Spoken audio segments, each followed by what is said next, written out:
이제 클라우드 서비스 기술을 좀 살펴보려고 하는데요. 서비스 제공 자원에 따라서 다양한 모델들이 있을 수가 있어요. 클라우드 서비스는 제공하는 자원의 그 레벨에 따라 통상적으로 세 가지 모델로 구분을 합니다. 그래서 우리가 이제 뭐 여기 보시면 SaaS, PaaS, LaaS 이렇게 세 가지 모델이 있는 건데요. 그 전에 먼저 소프트웨어다 하면 추가 개발 없이 사용 가능한 그런 소프트웨어를 말하죠. 응용 소프트웨어. 그래서 이 소프트웨어를 전문으로 개발하는 회사에서 다 만들어 놓은 거예요. 여러분이 지금 시청하시는 이런 도구들도 이제 그 개발사에서 이미 만들어 놓은 것들이죠. 그다음에 플랫폼이다 하면 게스트가 사용할 수 있는 운영체제하고 그다음 소프트웨어 개발 환경을 제공하기 위한 일체의 요소들을 말합니다. 그래서 이 플랫폼을 통해서 다양한 서비스를 받을 수 있게 되는 거죠. 그리고 이제 인프라스트럭처가 있어요. 이것은 이제 IT 자원, 소위 얘기하는 컴퓨팅 자원을 말합니다. 뭐 파일이나 또는 하드디스크나 메모리나 이런 것들이 다 IT 자원에 해당되는데요.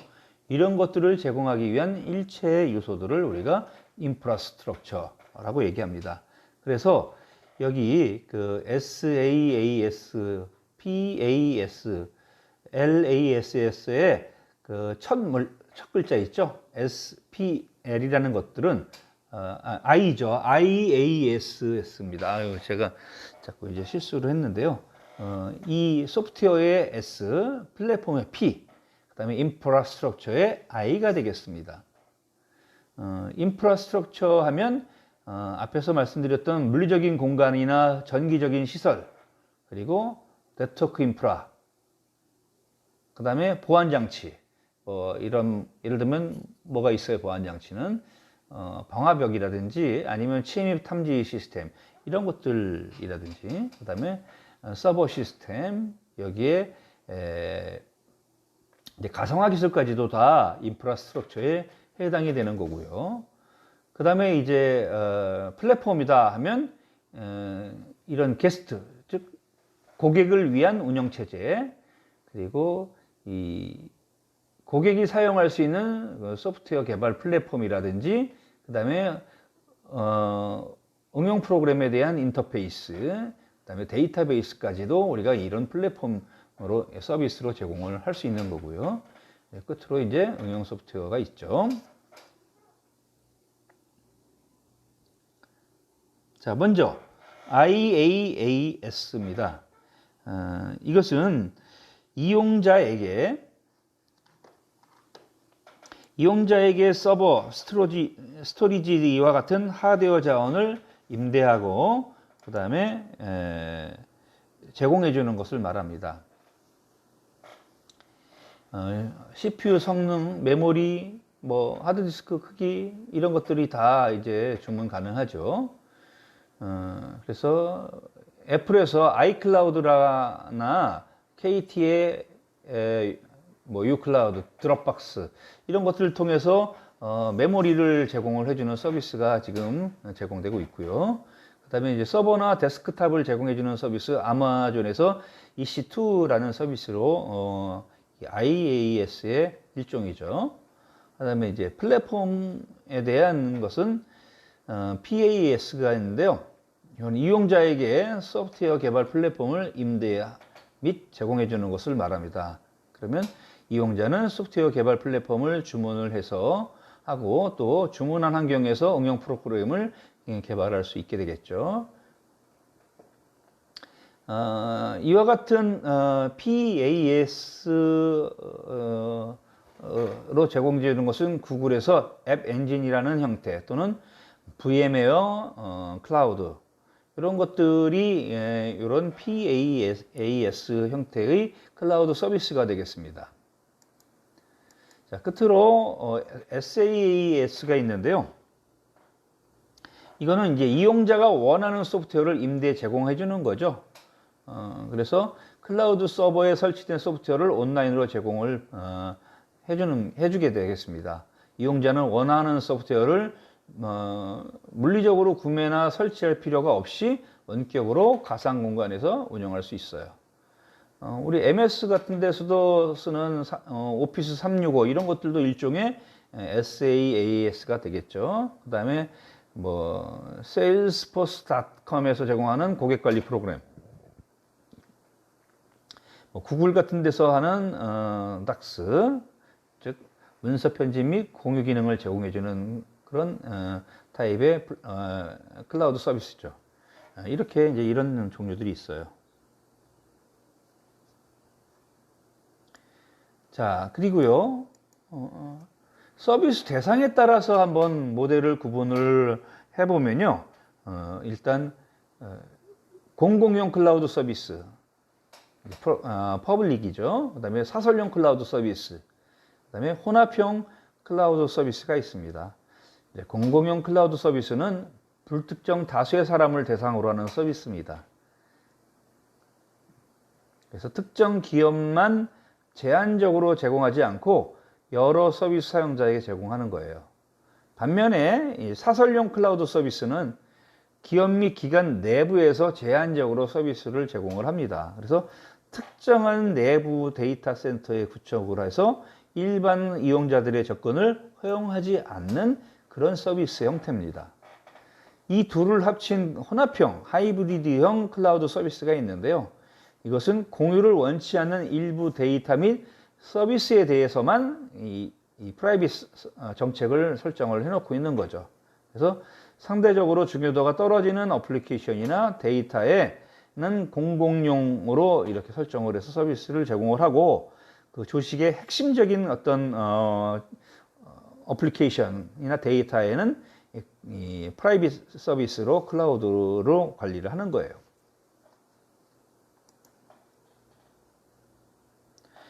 자, 이런 그 클라우드 서비스에서는 아무래도 서비스의 보안 위협을 하는 그런 요소들이 많이 있겠죠.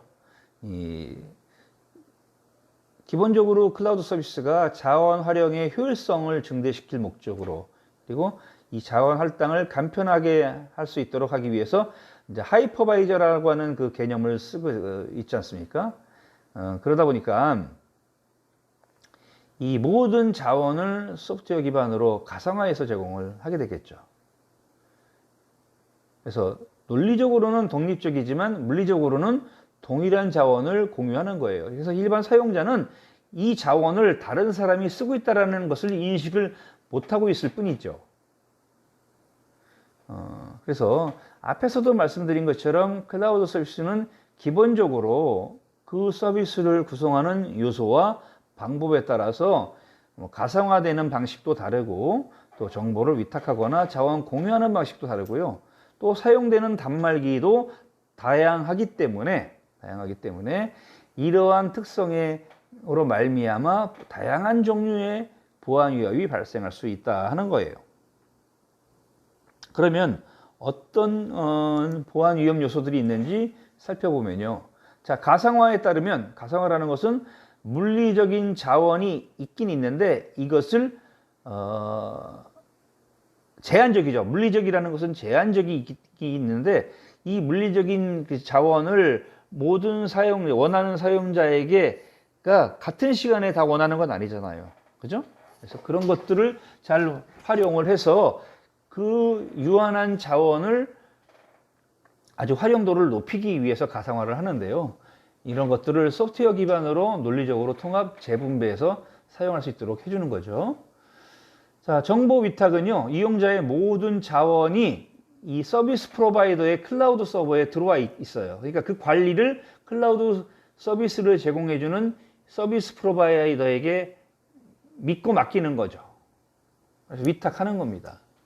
그리고 사용자 간 가상 자원이 독립적으로 할당되지만 실제로 물리적인 저장 공간은 어떻게 돼요?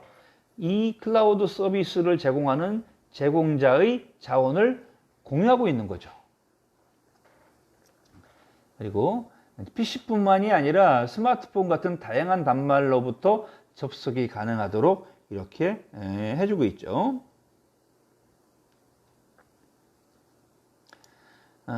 정말 아주 많은 다양한 서비스 보안 위협들이 있습니다. 그래서 여러분들 그 가운데 있는 요것만 일단 살펴보도록 하면요. 가상화와 관련된 취약점으로는 이제 악성 코드나 서비스 가용성에 대한 침해, 즉 어떤 게 있어요? 도스나 디도스 공격 같은 것들이 있겠죠. 그다음에 정보 위탁에 대해서는 소유와 관리가 분리돼서 있기 때문에 이에 따른 정보 유출 가능성이 높아지고 있습니다. 소유는 누가 하고 있어요? 소유는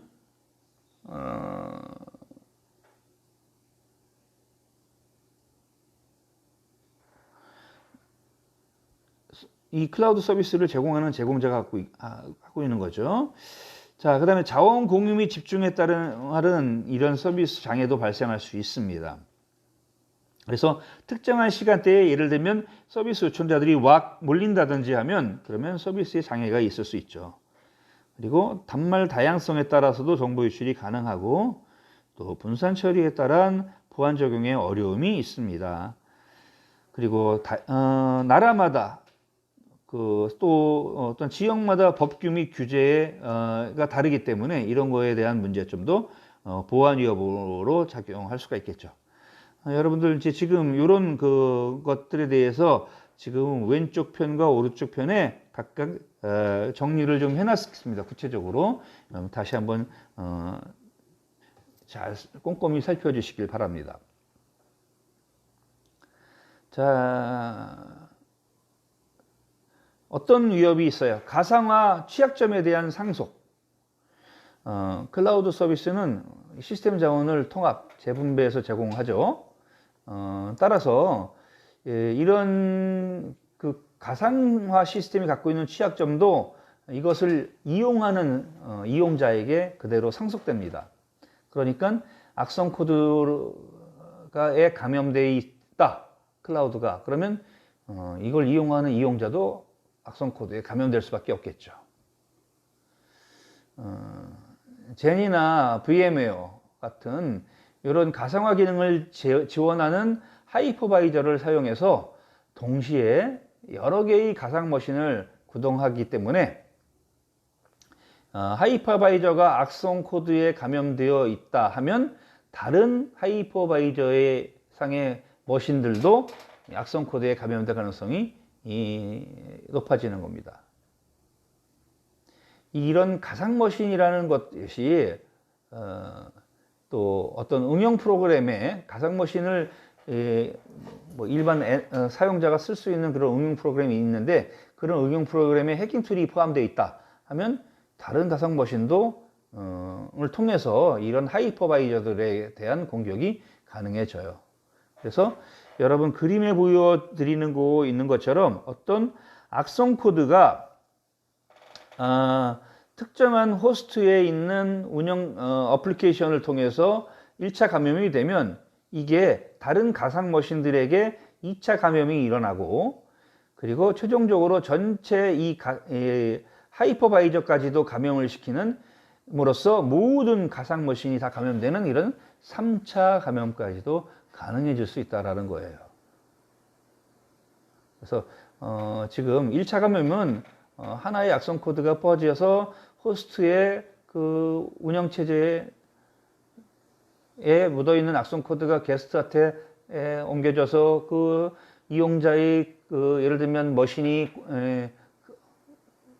바이러스, 악성 코드에 감염이 되고 이게 다른 머신 사용자들에게 전파되고 이것이 결국 전체적인 시스템을 다 감염시키는 그런 효과가 발생할 수 있다는 거죠. 두 번째, 정보 위탁에 따른 그런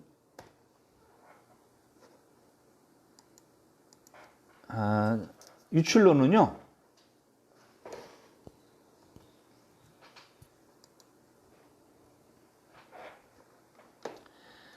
자, 기본적으로 클라우드 서비스는 이용자의 정보를 어디에요? 원격에 떨어져 있는 클라우드 서버에 주잖아요. 그리고 그 관리 능력, 관리 권한까지도 이 서비스 제공자에게 넘기기 때문에 이 서비스 제공해주는 회사의 내부자 또는 악의적인 이용자에 의해 이 선의의 피해가 발생할 수 있다는 거죠.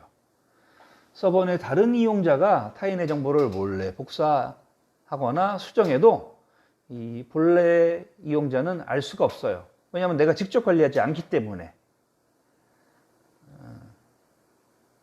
그래서 이런 정보 위탁에 따른 정보 유출도 발생할 수 있다는 겁니다. 그 다음에 이제 자원 공유 및 집중화에 따른 서비스 장애인데요. 이 클라우드 서비스를 이용하는 이용자들이 결국 본인들은 모르지만 물리적인 자원을 공유하고 있는 상태라고 말씀드렸죠. 그래서 이런 이용자들은 눈에 보이지는 않지만 아주 독립적으로 자기들이 서비스를 이용하고 있는 것으로 생각하지만 실제로는 물리자원을 공유하기 때문에 이 물리자원에 장애가 생길 경우에 해당 자원을 공유하는 모든 사용자의 서비스가 중단될 수 있다는 거죠. 자, 그리고 사용 단말의 다양화에 따른 정보 유출인데요. 뭐 우리가 사용되는 그 일반적인 컴퓨팅 환경이라는 게 뭐 PC도 있고 스마트폰도 있고 스마트 TV도 있고 그다음에 뭐예요? 뭐 노트나 탭 같은 이런 매체들이 너무 다양하기 때문에 이런 다양한 형태의 단말 접속을 허용하게 되겠죠. 그러면 개별 단말이 갖고 있는 보안 위험 요소들이 클라우드 서비스에 또 상속될 수 있어요. 그렇게 되면 예를 들면 이런 거예요. 스마트폰 잊어버렸어요. 그러면 그 스마트폰 소지자, 이용자의 정보가 유출될 수 있다라는 거예요.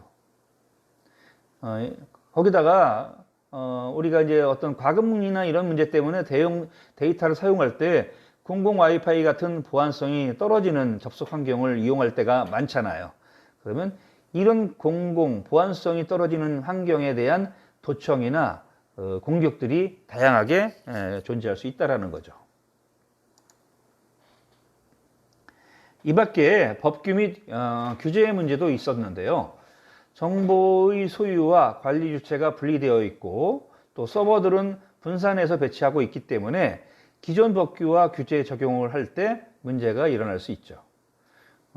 이 서버가 예를 들면 국내에 있는 것이 아니라 해외에 있는 서버를 이용을 해야 될 경우가 생기잖아요. 그러면 국내 법규를 해외에 있는 서버에 적용시키기가 쉽지 않다는 거죠.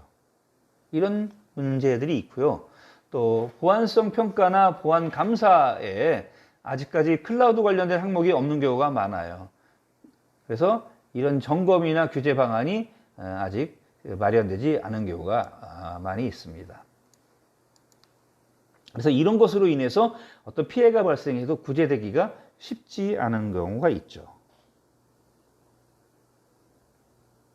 자, 그러면 클라우드 서비스를 기반으로 한 사물 인터넷은 어떻게 되느냐? 이 사물 인터넷 환경에서는 디바이스 하나하나가 데이터를 생산하는 소스고요. 또 소스이자 또 어떻게 해요? 소비자의 역할을 하죠. 그래서 이런 디바이스들이 실시간으로 데이터를 생산하고 이렇게 생산된 데이터는 다시 사용자에게 또는 또 다른 디바이스를 통해서 피드백 된다는 거예요. 그래서 사용되는 디바이스의 숫자가 몇 개가 있고 또 사용자가 몇 명이 있느냐 해서 비례하는 데이터가 아니라 이런 상호관계에 의해서 데이터가 폭발적으로 증가할 수밖에 없죠.